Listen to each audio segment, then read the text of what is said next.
సుమన్ గారిని భానుచంద్ర గారిని పెట్టి సినిమాలు తీసే టైంలోనే కదండి సుమన్ గారు అనుకోకుండా ఒక బ్యాడ్ ఇన్సిడెంట్లో ఇరుక్కోవడం, అంటే ఒక ఆయన మీద ఒక అపవాదు రావడం, అనుకోకుండా ఒక స్కాండిల్ లాంటిది. ఆ టైంలో ఎఫెక్ట్ అయిన సినిమాలో మీదేమైనా ఉందండి? లేదు, ఎఫెక్ట్ అవ్వలేదు, కానీ చాలామంది ఎఫెక్ట్ అయ్యారు. ఓకే. కాకపోతే నేను ఫ్రెండ్గా తనకేం చేయాలో చేశాను. యాక్చువల్గా అది అంటే ఆయన బ్లూ ఫిల్మ్స్ తీశారు ఇట్లా అని కదండి, యాక్ట్ చేశారనండి. ఏంటి సార్ అసలు అది? ఏ స్టేట్కైనా ఓ సీఎం, ఓ డీజీపీ, ఇంకొకళ్ళు కాంట్రాక్టర్స్ ఉంటారు కదా, లిక్కర్ కాంట్రాక్టర్, వీళ్ళ ముగ్గురే పవర్ఫుల్. ఏ స్టేట్కైనా అక్కడ ఎన్టీఆర్ పవర్ఫుల్, డీజీపీ పవర్ఫుల్. ఆయన డీజీపీ మలయాళీ, ఎంజిఆర్ మలయాళీ. ఒక లిక్కర్ కాంట్రాక్టర్ వడయార్, వాడు వెరీ పవర్ఫుల్. ఓకే. వీడి ఫ్రెండు, ఆడి ఫ్రెండు కమల్ హాసన్ లాగా ఉంటాడు. సుమన్ గారి ఫ్రెండ్. ఓకే. వాడు సమ్ రాష్ట్రపతికి రిలేషన్ అవుతాడు. అప్పటి రాష్ట్రపతికి. ఓ. వాడు వడయార్ కూతురుని లవ్ చేశాడు. ఈ లిక్కర్ కాంట్రాక్టర్ ఎవరైతే ఉన్నారో వాళ్ళ డాక్టర్ని లవ్ చేశారు. మనందరికీ 32 పళ్ళు ఉంటాయి, దానికి 74 ఉంటాయి. వాడు ఎందుకు లవ్ చేశాడు పుడికి నాకు అర్థం కాదు. వడయార్ డబ్బంతో దొద్దేద్దామన్నా ఏంటో నాకు అర్థం కాల. Single time settlement. సుమన్కి ఏంటంటే ఆ డీజీపీ కూతురు వీటంటే ఇష్టం. సుమన్ అంటే ఇష్టపడేది డీజీపీ కూతురు. సుమన్ ఎక్కడ షూటింగ్ అన్నా డీజీపీ కూతురు అండి, లేకపోతే డీజీపీ. ఓకే. సుమన్ గారిని డీజీపీ కూతురు ఇష్టపడేది, వడయార్ గారి కూతుర్ని సుమన్ గారి ఫ్రెండ్ ఇష్టపడేవాడు. ఓకే. ఆడు అసలు బైక్ని తీసుకెళ్ళి ఇలా లేపేసి ఇలా తిరిగి ఇలా పెడతాడు.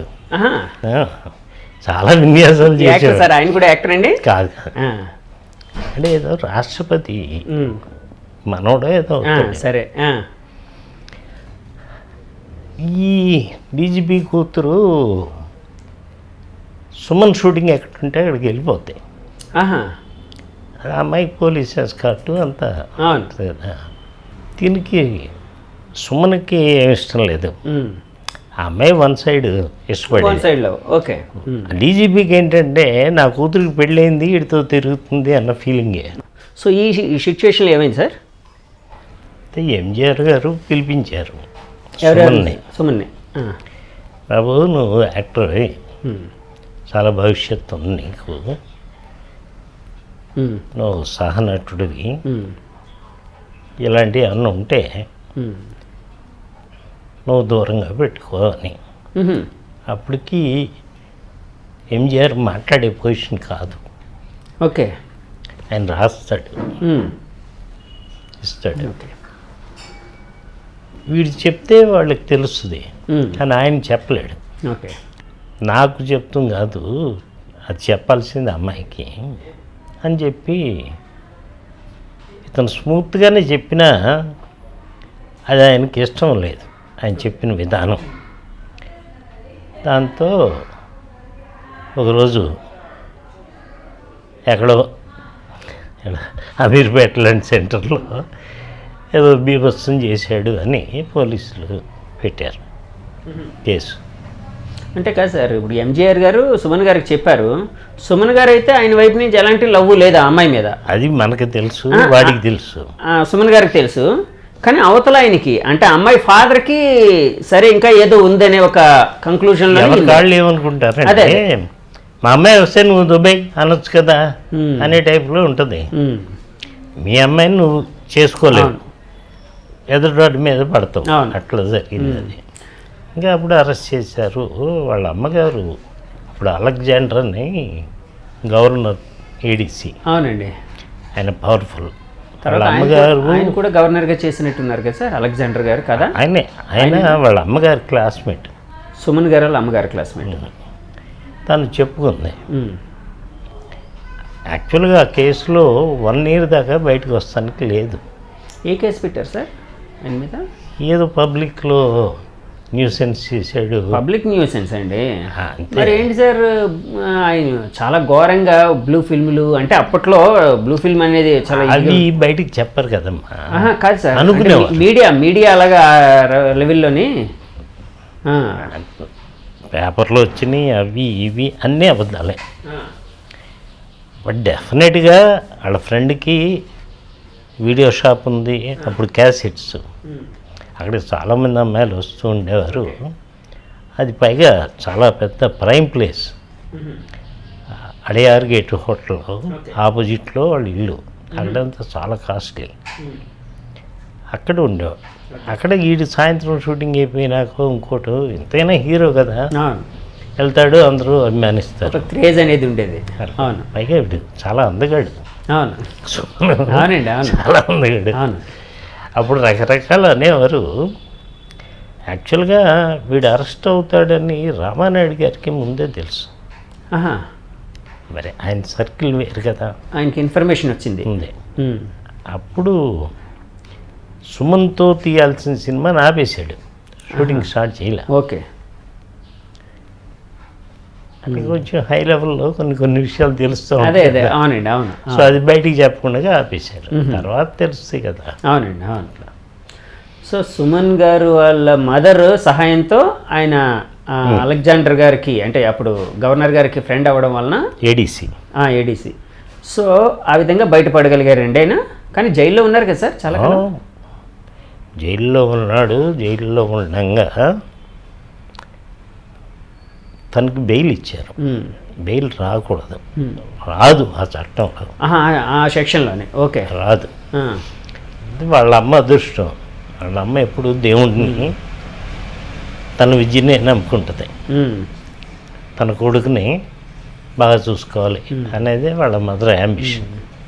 సో ఈవిడ గవర్నర్ని కలుస్తూ ఇవన్నీ చేసేది. మొత్తానికి 2-3 monthsలో బయటకు వచ్చాడు. ఆ కేసులన్నీ మాఫీ అయిపోయి కదండి. అప్పటికి అవ్వలేదు. నేను చెప్పే అప్పటికి అది 85 ఎప్పుడో, నా డాకు 84 అయిపోయింది. ఓకే, 85లో ఇన్సిడెంట్ జరిగింది. అప్పుడు కోర్టు ఏం తీర్పు ఇచ్చిందంటే, ఇన్స్టెడ్ ఆఫ్ జైలు చెంగల్పట్ డిస్ట్రిక్ట్లో ఉండాలి. ఓకే అని పెట్టింది. ఆ చెంగల్పట్ డిస్ట్రిక్ట్లో ఉండేదానికి ఇప్పుడు ఆర్ఆర్ డిస్ట్రిక్ట్ అంటాం. అప్పుడు మదురైలో ఉన్నాడు. మదురైలో తినకు భయం, ఎవడు నన్ను మదురైలో ఉండమని ఎందుకు అంటున్నారు అని భయం ఉంటుందండి. అవును, వీడు అంటే అవతల వాళ్ళు అంత పవర్ఫుల్ కదండి. అమ్మో. అవును. అక్కడ ఉంటూ 4-5 రూమ్స్ తీసుకున్నాడు. అంటే ఈ ఫ్లోర్లో అంతా వాడి మనుషులే ఉండాలి. ఓకే. ఉన్నాడు, చాలా కాస్ట్. పైగా సుమను జైలుకి వెళ్ళే ముందు వాడి దగ్గర డబ్బు అంతా ఫ్రెండ్స్కి ఇచ్చేవాడు. సో ఇప్పుడు జైలు నుంచి 5 గంటలకు రిలీజ్ అయ్యి వచ్చాడు. ఫ్రెండ్స్ దగ్గరికి వెళ్ళాడు, డబ్బు ఏమన్నా ఉందా అని. ఎవడో ₹1 వీడు రేపు పొద్దున్న ఫ్లైట్లో మదురై వెళ్ళాలి. రేపు పొద్దున మదురైలో 10ంటికి సంతకం పెట్టాలి. ఓకే, అక్కడ పోలీస్ స్టేషన్ అఫీషియల్స్ మధ్య సంతకం పెట్టకపోతే మళ్ళీ ప్రాబ్లం. అవును, బెయిల్ అనేది రద్దు అయిపోతుంది కదండి. సరే, ఈలోపు నేను ఆర్ నాగేశ్వరరావు కొడుకు, నేను. ఆర్ నాగేశ్వరరావు అంటే విలన్గా చేసేవారు. ఎన్టీఆర్ గారికి వాళ్ళకి పోటీగా చాలా హైట్గా ఉండేవారు ఆర్టిస్ట్. దొంగరాళ్ళలో మంచి క్యారెక్టర్. అవును, అవును. ఆడు నేను మేమందరం మదురైలకి బస్సులో వెళ్ళాం నైట్. ఈయన్ని తీసుకునండి, సుమన్ గారిని తీసుకుని. ఈడు పొద్దున్న ఫ్లైట్లో వస్తాడు. మరి డబ్బులు ఎలా సమకూర్యారు సార్? ఆడేదో అదే ఫ్రెండ్స్ అయితే ఇవ్వలేదు, కాబట్టి ఏదో అవస్థలు పడి వచ్చారు. అప్పుడు సారథి అని మేనేజర్ ఉండేవాడు, చనిపోయాడు. తనేదో ఏర్పాటు చేసి ఉంటాడు. ఓకే.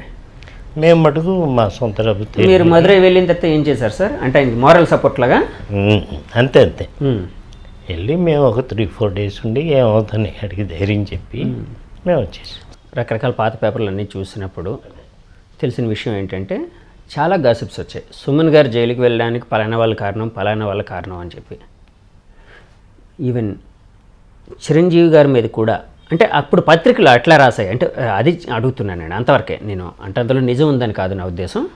అంటే సుమన్ అనే వ్యక్తి ఒక అందగాడు, అప్పుడే ఒక యాక్షన్ సినిమాలు చేస్తూ ఒక మంచి హీరోగా ఎమర్జింగ్ అవుతూ ఉన్నాడు, ఎదుగుతూ ఉన్నాడు.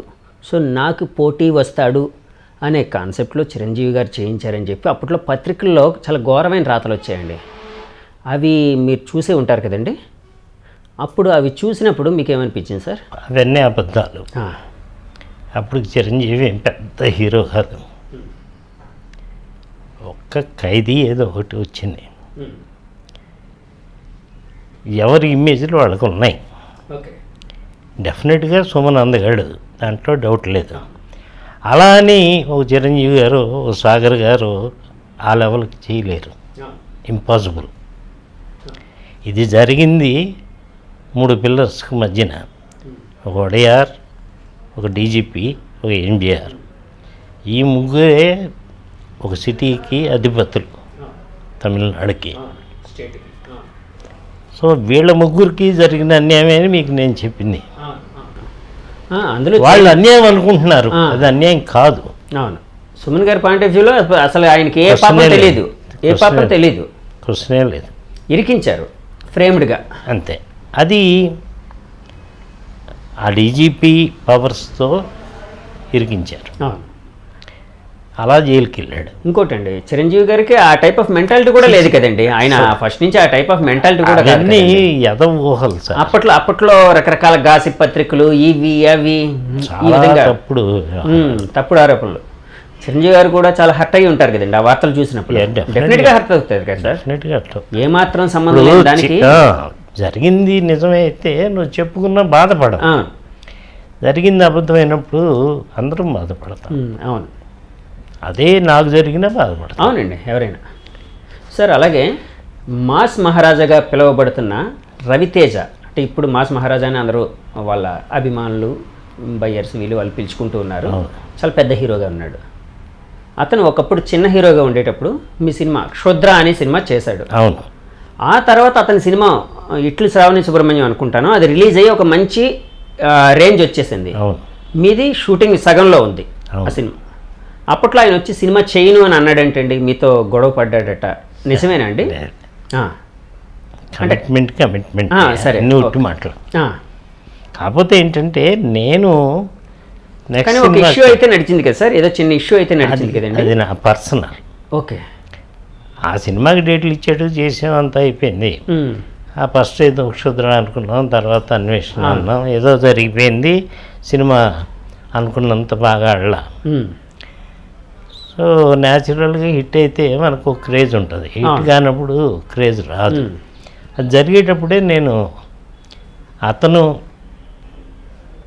హైయెస్ట్ తీసుకున్న అమౌంట్ని అడ్వాన్స్